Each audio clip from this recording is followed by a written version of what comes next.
much even by policy makers is that it was based on just 3 sets of indicators. If I am analyzing deprivation, a whole lot of things are correlated with a whole lot of other things.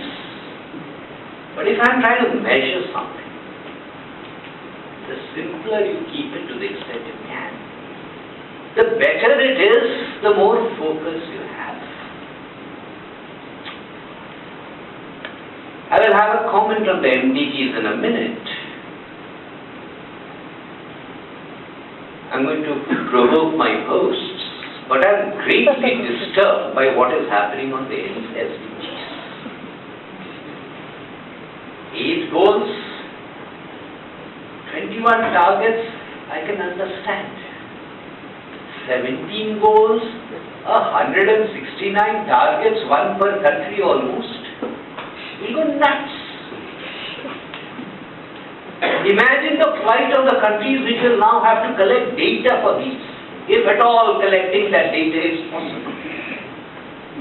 In terms of policy, it's always good, as I said, to be simple, to be focused, to have clear, precise language.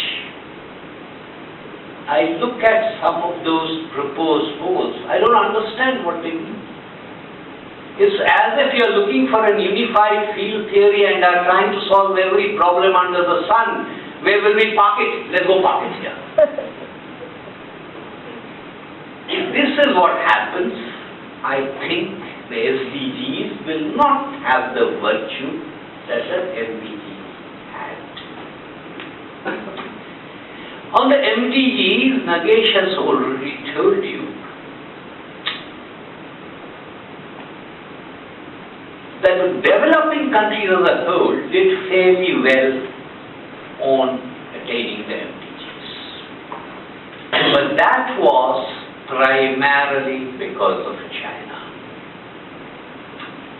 In the next 15 years, if the developing countries as a whole do well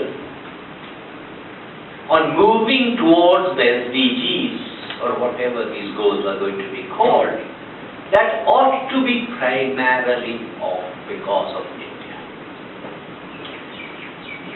If you look at the India story, India hasn't done that badly on the poverty and hunger kind of MDGs. It hasn't done that badly on the education kind of MDGs also. And in fact, if you look at primary education, and Nagesh mentioned it, if you look at primary education, there is no gender disparity anymore. In fact, one of the remarkable successes in India has been in the area of primary education, even if one ignores the MDGs for the moment.